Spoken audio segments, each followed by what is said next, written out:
Ok, donc bienvenue dans cette suite du cours sur les communications des institutions culturelles. S'il y a des questions, n'hésitez pas à prendre la parole ou à écrire dans la conversation. On avait vu, si vous vous souvenez la dernière fois, la question de la gratuité. Vraiment, on a parlé notamment de ça, donc que c'est quelque chose de politique, c'est en lien avec le fait que ce soit finalement parmi les grands axes politiques de gauche, le fait d'avoir cette accessibilité de la culture en permanence. Mais voilà, on peut se poser la question de est-ce que c'est vraiment de gauche? Et là, c'est un peu l'idée là, c'est de vous faire un petit peu forcément dire tiens, qu'est-ce qu'elle veut dire par là? Bah oui, la culture c'est de gauche. Eh bien, on peut se poser la question quand même. Il y a, notamment, voilà.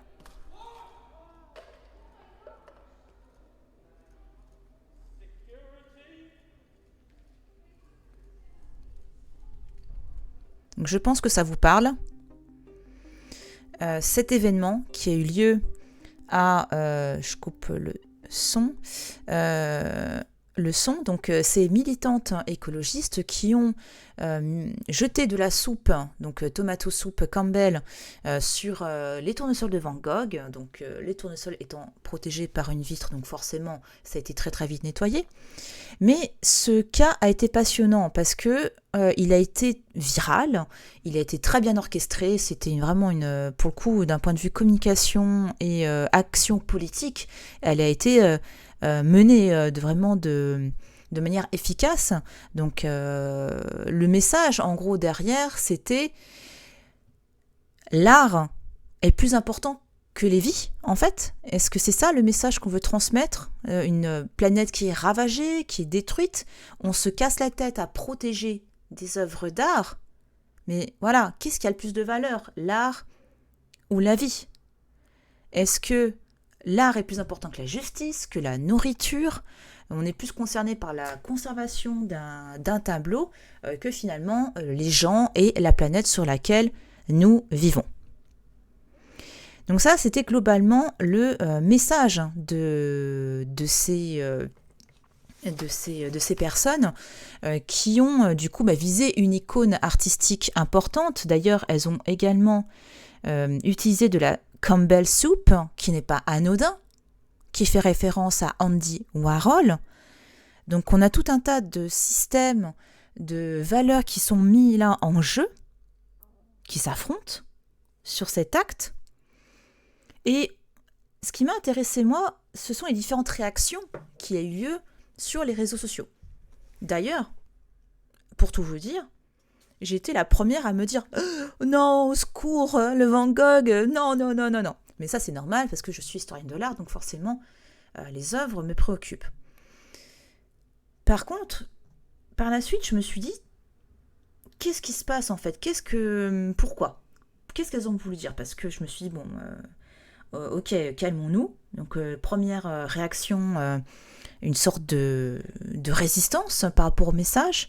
Et ensuite, je me suis dit, mais qu'est-ce qu'elles voulaient dire, ces personnes? Et en fait, quand on écoute, quand on essaye de comprendre, on se dit, tiens, c'est intéressant. C'est intéressant ce qui est dit, ça pose finalement effectivement la question de la primauté de l'art sur la vie. Et je me suis dit, au final, toutes les personnes qui se sont offusquées uniquement sur l'aspect artistique, c'est logique quelque part aussi qu'elles s'offusquent de cette manière-là, mais ça pose la question de est-ce que c'est pas pour nous une facilité de se dire on se préoccupe de ça, et donc finalement c'est un privilège pour nous, alors que d'autres, on va être honnête, ils n'en ont rien à carrer de l'art, parce que leur priorité, c'est avant tout de subvenir à leurs besoins essentiels. Donc la nourriture, l'accès à l'eau, etc. Et en fait, on s'y retrouve finalement dans une sorte de combat on va dire une sorte de combat oral, où on se disait, en gros, si on n'avait pas compris le geste, on était de droite. Parce qu'en gros, ça voulait dire, tout ce qui vous intéresse, c'est l'art, mais vous ne vous souciez pas du message qu'il y a derrière. Et en ça a été fascinant. Je trouve que ce moment, peut-être que vous restez sur la position du non mais c'est n'importe quoi, on touche pas une œuvre d'art. Peut-être que vous avez dit ouais bon ok, en même temps qu'est-ce qu'on s'en fout de là. Enfin, peu importe. Ce qui est intéressant, ce sont de nouveau les manières dont nous avons compris sur le coup l'action de ces militants et militantes.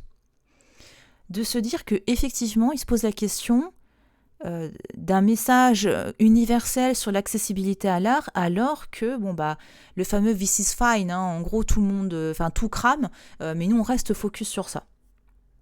Mais parce que nous pouvons aussi nous le permettre, on va être honnête. Parce qu'il se pose aussi l'autre question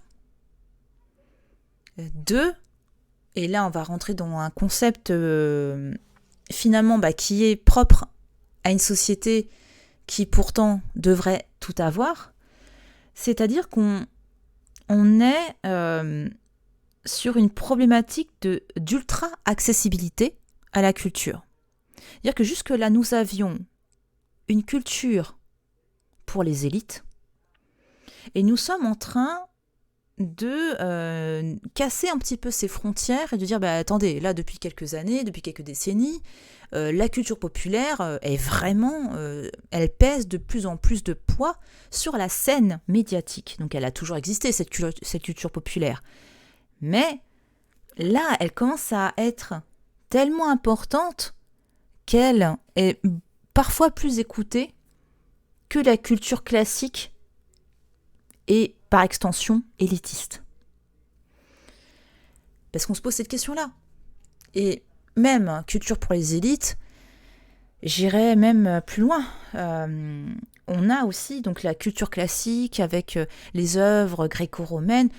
On a presque, et encore heureusement nous avons les œuvres orientales, mais de nombreux pans de culture ont été mis de côté parce qu'elles ne faisaient pas partie d'une sorte de culture classique. Et là, je pense notamment aux cultures africaines, aux cultures océaniennes, etc. Comme si finalement, et là je le schématise un peu grossièrement, mais finalement une culture par les blancs et pour les blancs, finalement. Comme si le reste n'était pas une culture classique, mais était une culture un peu autre. C'est pour ça qu'on dit souvent, on parlait avant des arts primitifs.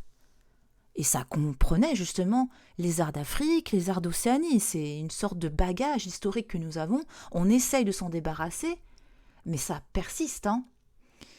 Donc, il se pose cette question-là par rapport à ces cultures qui ont été mises de côté à un moment donné.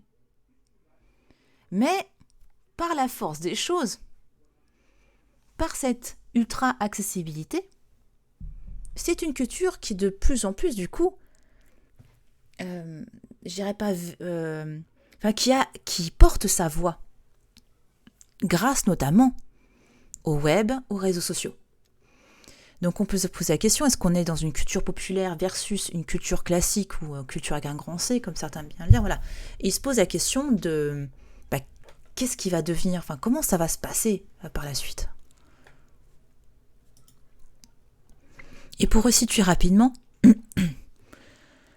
là, quelques définitions de ce qu'est la culture populaire, donc c'est-à-dire une forme de culture produite et appréciée par le plus grand nombre, qui va justement s'opposer à une culture classique, avant-gardiste, ou qui touche qu'une certaine partie de la population. Donc là, c'est pour ça que je vous ai mis des œuvres qui n'ont rien à voir avec les réseaux sociaux ou autres. C'est pour vous dire qu'à quel point c'est ancré dans l'histoire de l'art. C'est-à-dire que c'est normal, la culture populaire existe depuis longtemps, c'est toutes les petites choses que l'on fait et qui ne font pas partie des élites. Donc, on parle aussi d'art populaire, même si cette appellation peut être un petit peu péjorative dans certains cas. Et ça touche aussi ce qu'on appelle la culture de masse. C'est-à-dire que c'est en lien avec la société de consommation. Donc une société qui a évolué, qui va développer énormément d'outils, de médias pour diffuser les informations. Ça a commencé avec les journaux, les magazines, puis la télé, le cinéma, la radio, le web, etc. Et aujourd'hui, on le voit avec aussi les réseaux sociaux.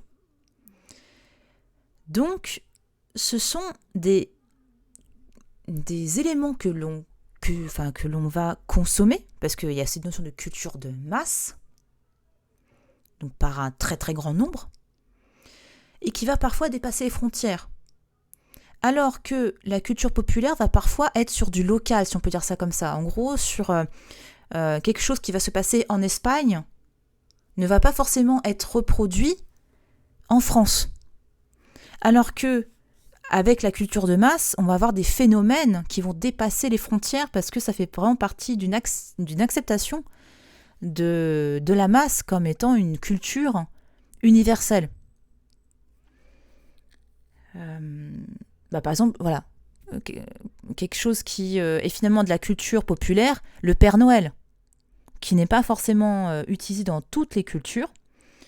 Mais après, il y a des films au cinéma qui vont faire partie, je pense notamment aux blockbusters. Enfin, voilà, on a des phénomènes qui vont être universellement acceptés, utilisés. Et surtout, ce qui est intéressant, c'est que ça va finalement uniformiser, parce que ça va être diffusé de manière universelle. C'est juste qu'après, il y aura en fonction peut-être des spiritualités ou des habitudes ou autres, peut-être qu'il y aura des modifications dans la consommation. Mais globalement, ça va être plus ou moins uniformisé.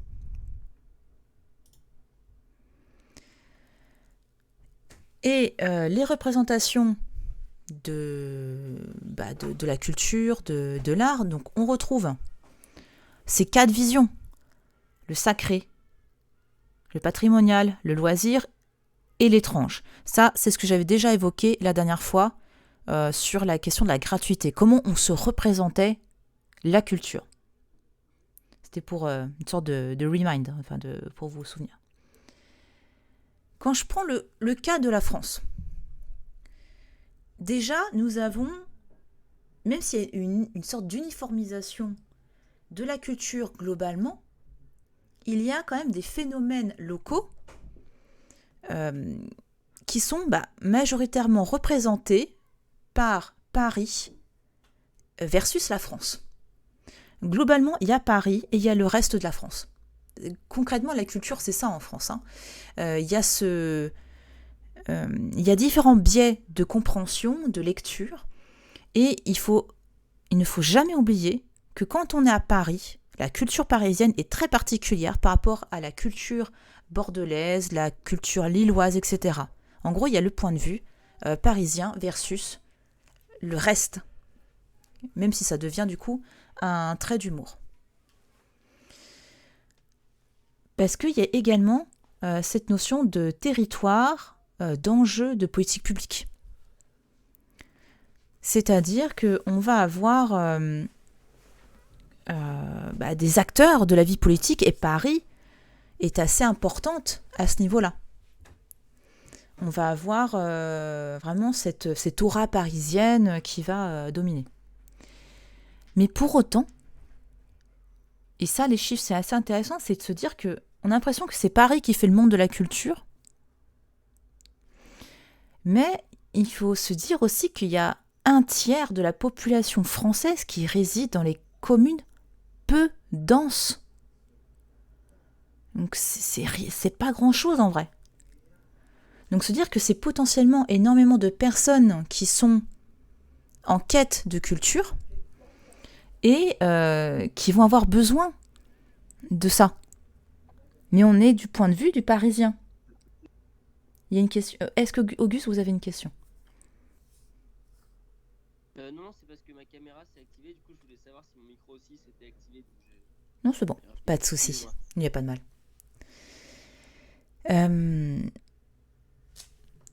Et nous avons donc la notion aussi de ruralité qui va être à proximité d'un pôle urbain, donc c'est-à-dire qu'on a les grandes villes, et à côté, donc différentes zones qui vont être une sorte de, je dirais pas de relais, mais en gros, les personnes qui en général sont dans des lieux ruraux travaillent dans des pôles urbains, donc il y a quand même, en gros, il ne faut pas les mettre de côté parce que potentiellement, ce sont des personnes qui travaillent dans les villes et qui potentiellement iront peut-être le week-end ou autre dans les lieux culturels.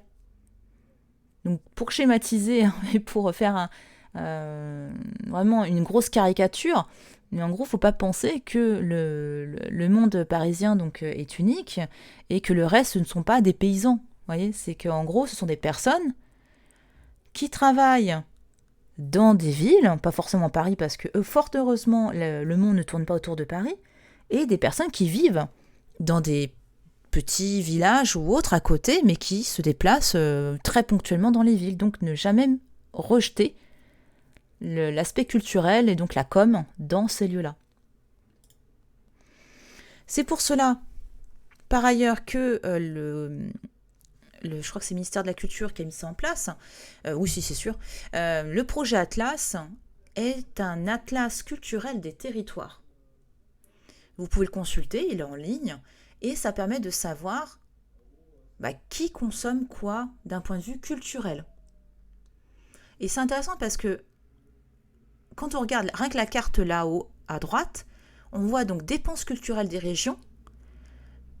On voit que globalement, il y a des zones où ils dépensent, par exemple en Corse, ils dépensent de 15 à 24 euros pour la culture. Donc que ce soit le cinéma, le théâtre, le musée, etc. Et on voit globalement, Paris c'est moins de 9 euros. Et les autres villes, vous voyez, on est quand même sur des engagements de la population à aller vers de la culture qui n'est pas forcément gratuite en fait. Pour eux, c'est accepter que potentiellement ils vont payer pour de la culture. Donc pour ça, je vous encourage à regarder un petit peu cet élément-là, parce qu'en plus, il y a aussi le fait qu'il y a beaucoup de festivals qui se déplacent, des structures qui sont itinérantes, et ça, par contre, c'est pas pris en compte dans le projet Atlas, si je me trompe pas. Eux, ils ont vraiment pris en compte les lieux. Les sites, les lieux, les équipements culturels. Et ça comprend ce que je vous ai mis là. Mais par contre, ça comprend pas, je crois, les festivals. Donc, c'est-à-dire qu'en plus, il manque des données. Tout ça pour dire qu'il y a un public mis de côté. Et c'est ça le problème. On a de nouveau la culture, cette exception française, avec l'accent évidemment, qu'on va absolument glorifier, alors que il y a des challengers de taille qui sont toujours là. Par exemple, quand même, on va pas l'oublier, parce que la culture élitiste qui a en fait sa propre niche, elle est très très présente, elle est très implantée. Et en plus, même si on pourrait dire, ouais, mais à la limite, ce sont les personnes âgées.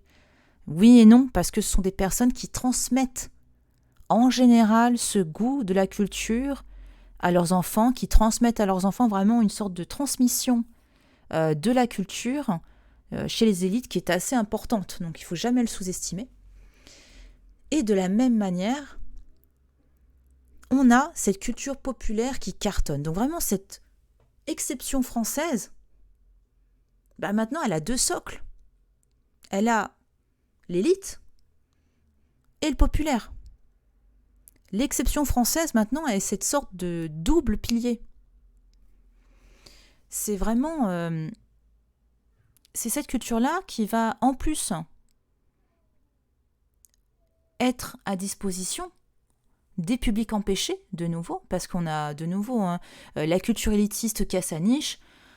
Ils n'ont pas trop de problématiques à trouver la culture. Par contre, on a, dans ce qui fonctionne aussi, pourquoi ça cartonne avec la culture populaire, ce sont des populations qui ont été mises de côté ou qui se sont senties mises de côté, l'un ou l'autre, et qui ont besoin de cette culture en tant qu'être humain.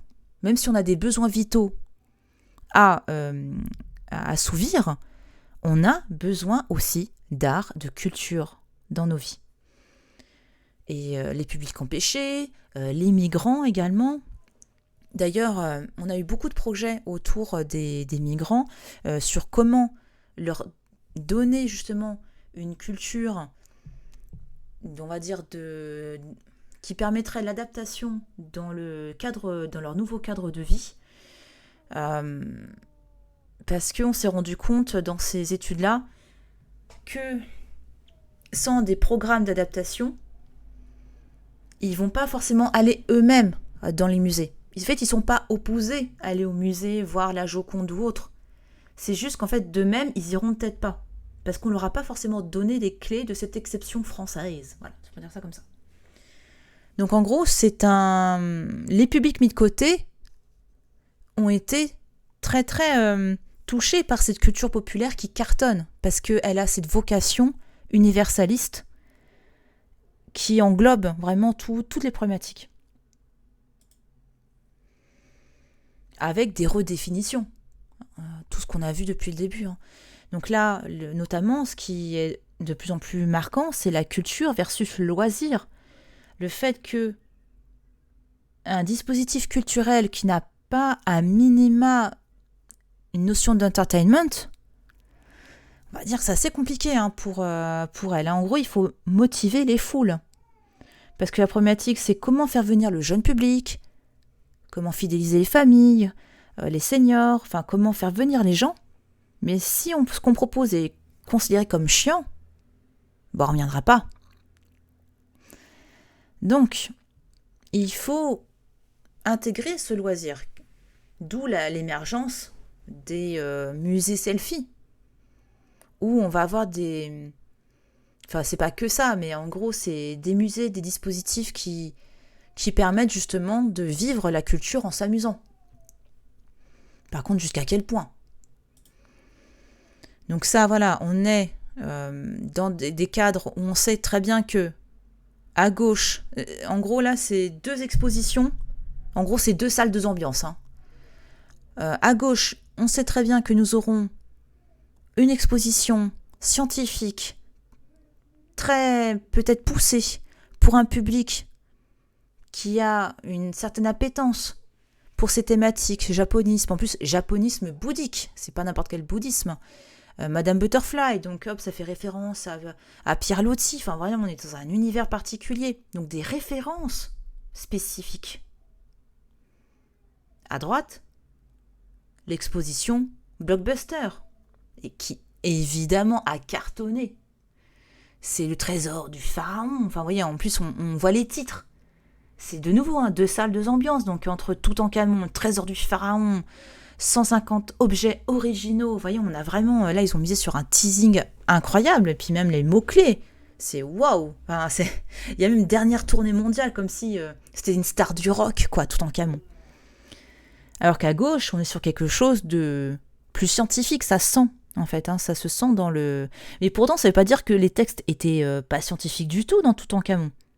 C'est juste que ce n'est pas le même objectif. Et ça se sent dès le visuel.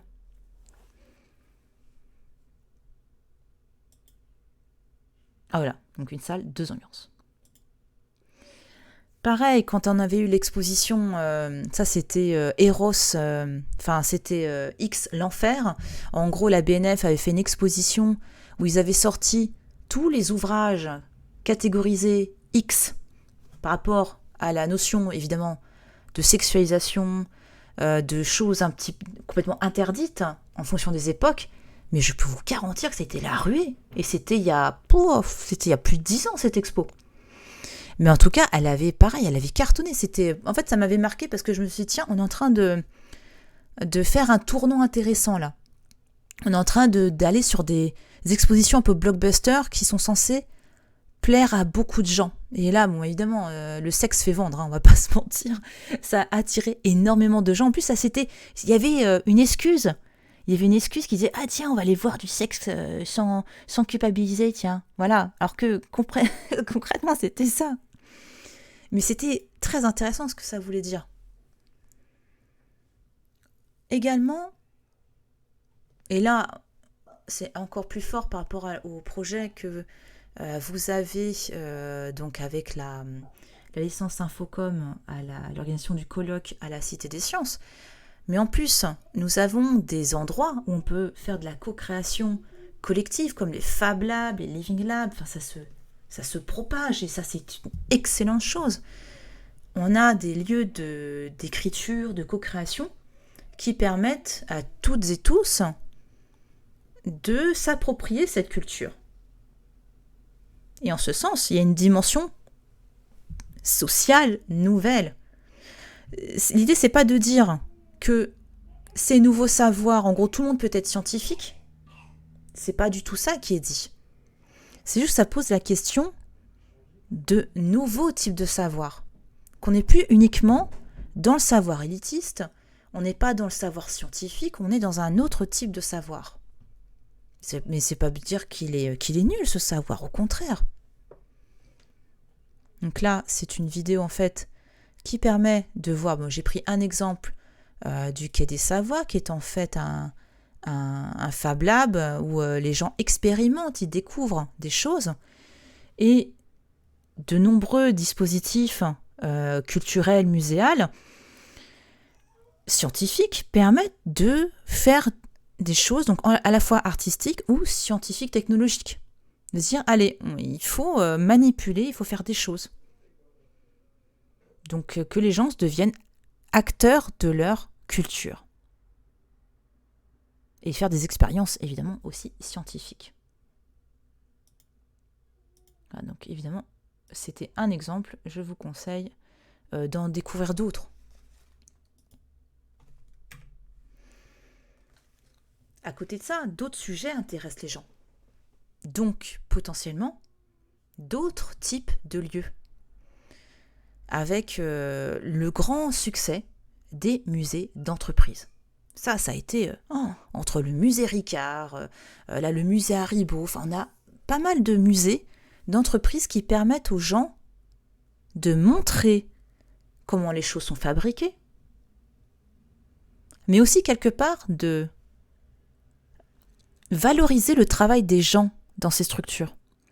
Dire que comme on est justement dans une ère de reconnaissance du travail, enfin une tentative du moins, mais en fait, en tout cas, le besoin d'avoir une reconnaissance qui est légitime. Aussi une ère de la démonstration, du travail, comment les choses sont faites, le do-it-yourself, on a envie de comprendre comment les choses sont fabriquées. Et c'est pour ça que les musées d'entreprise fonctionnent très bien. Donc évidemment, cette revalorisation de ces métiers, il y a un côté entertainer. Lorsque c'est des thématiques particulières, je vous ai donné l'exemple de Ricard et de Haribo, entre alcool, les bonbons, c'est pas anodin. Il y a un intérêt en général quand on va dans ces musées-là. Haribo, ce qui intéresse, c'est notamment la boutique à la fin. Évidemment, il y a le côté marchand. Et ça fait partie de la critique que l'on a de ces structures. C'est-à-dire que sous couverte d'une volonté de transmettre un savoir, c'est avant tout pour vendre des bonbons, par exemple, dans le cas de Haribo. Donc il y a cette question, en fait. On se demande, ok, il y a une méthode scientifique, mais elle l'utilisait pourquoi, en fait, là ? Il se pose cette question. Finalement, des questions qui touchent un petit peu le déontologique.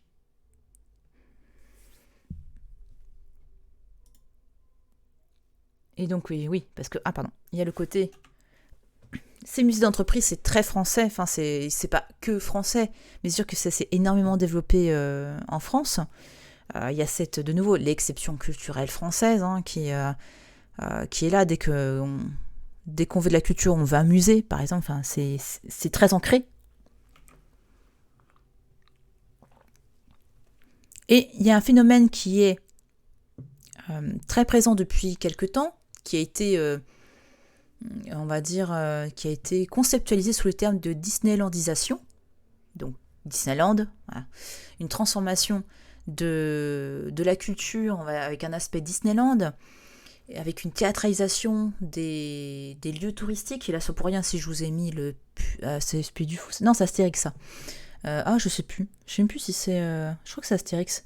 Mais j'aurais pu très bien mettre à la place le Puy du Fou, qui est problématique à plus d'un niveau, mais là vous avez d'excellents ouvrages qui parlent de l'aspect politique du Puy du Fou, donc avec tout ce que ça implique d'un point de vue politique, les liens avec l'extrême droite, et comment ça contribue à la réécriture d'un discours national, et donc de fausser l'histoire du pays.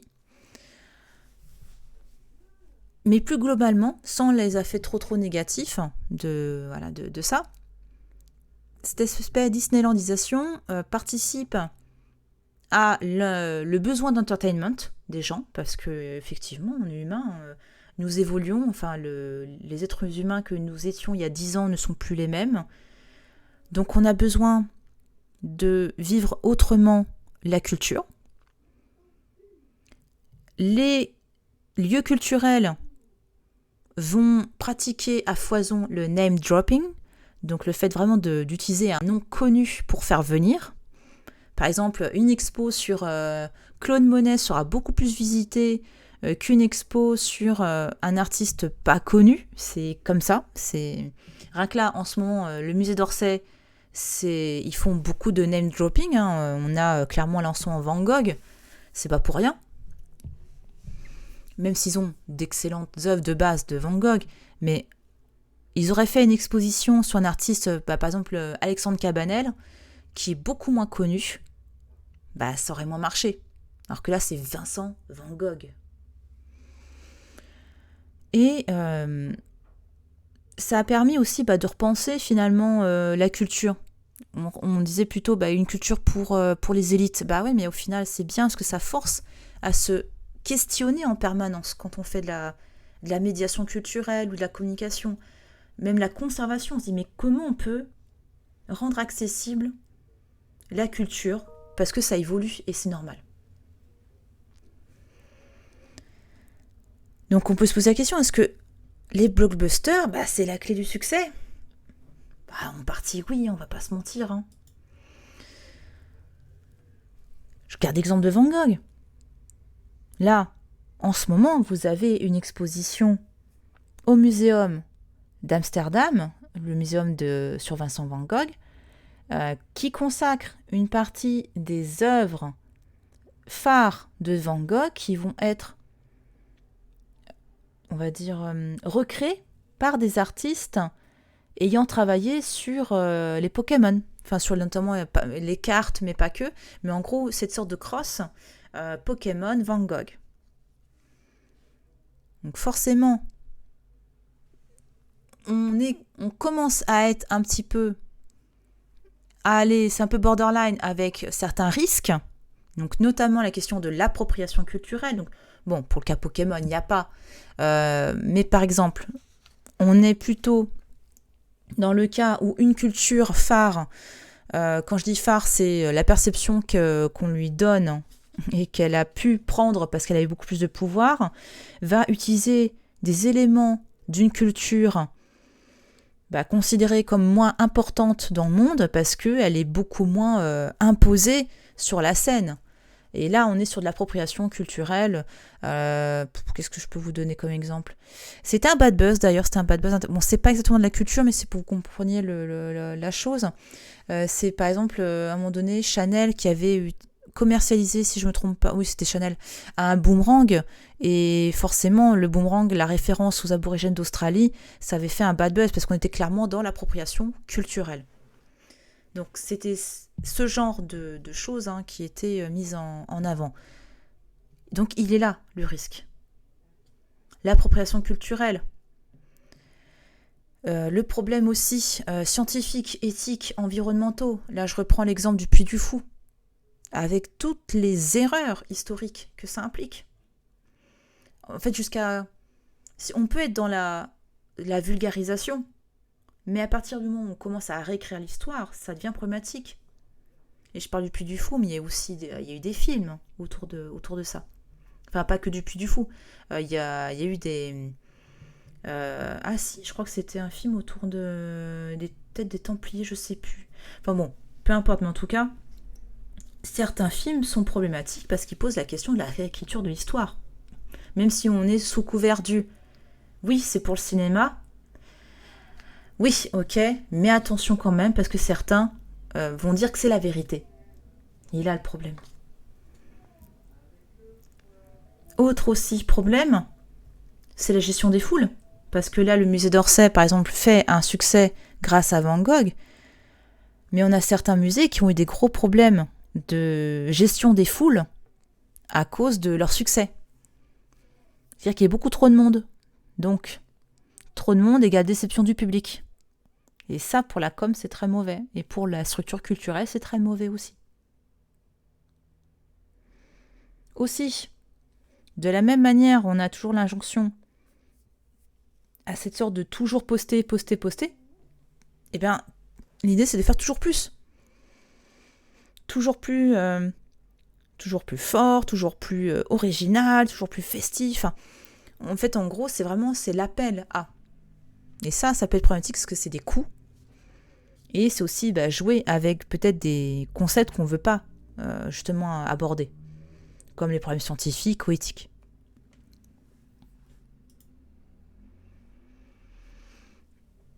D'où les dispositifs, donc je pense là, pour la question de la frustration de gestion des foules, l'attente, ce qu'on appelle l'attente lucrative, donc c'est pas pour rien si sous la pyramide du Louvre il y a autant de boutiques, c'est pour que les personnes qui attendent, s'ils sont plus durs à faire l'attente, y en a un qui va faire un petit tour dans les commerces, etc. Ce n'est pas anodin, c'est pour faire attendre. Certains font attendre avec des dispositifs numériques, scéniques, ou alors ils vont miser sur plus de temps d'ouverture, ils vont faciliter les transports, enfin voilà, on est sur différentes solutions pour gérer le public.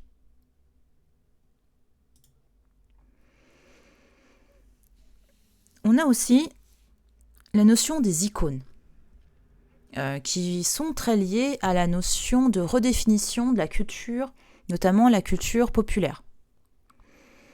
Les icônes existent depuis les années 60.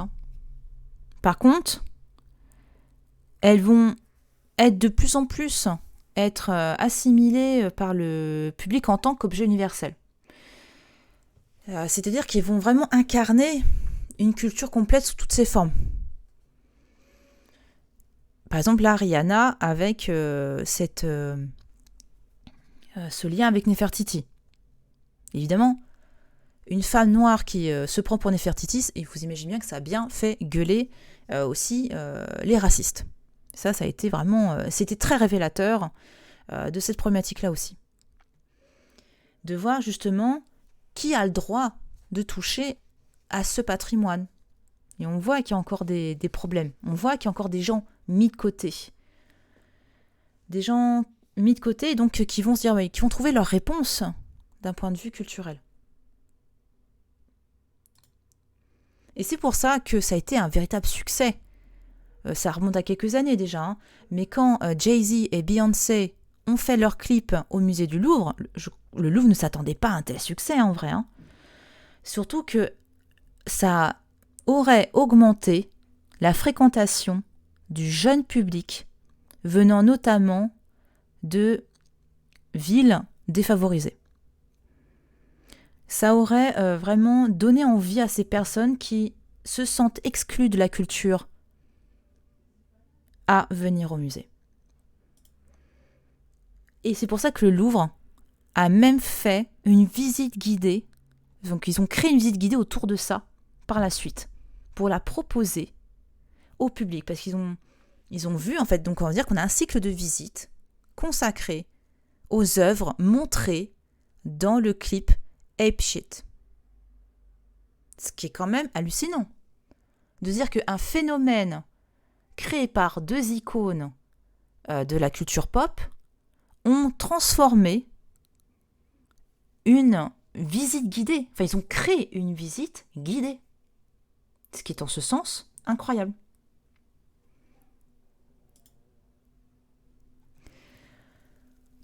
En conclusion, nous sommes donc face à un monde qui n'a plus une seule, mais plusieurs cultures. Donc c'est pour ça que c'est très difficile de définir la culture, parce qu'il y en a plusieurs. Parce qu'il y a des pluralités de groupes sociaux. Et ça, c'est la problématique, c'est que c'est propre à notre société qui évolue en permanence, qui a des attentes très variées et pas seulement l'éducation, l'enseignement, qui est aussi l'entertainment, le plaisir d'apprendre. Enfin, il y a énormément de choses que les gens attendent. Donc, en toute logique, tout ça, ça arrive sur les nouveaux médias, que ce soit les réseaux sociaux ou autres. Mais ça, c'est ce qu'on verra la prochaine fois. Donc, je vous conseille ces lectures-là, donc Christopher Lasch, Culture de masse ou Culture populaire. Évidemment, un classique, Hannah Arendt, La crise de la culture. Plus globalement, les ouvrages de Monique et de Michel Pinson-Charlot, qui là-dessus étudient de manière fantastique le phénomène des élites, parce qu'ils ont énormément travaillé sur ce sujet-là. Et donc évidemment de voir les autres sites The Conversation, notamment pour vous documenter. Et je vous dis donc à la semaine prochaine.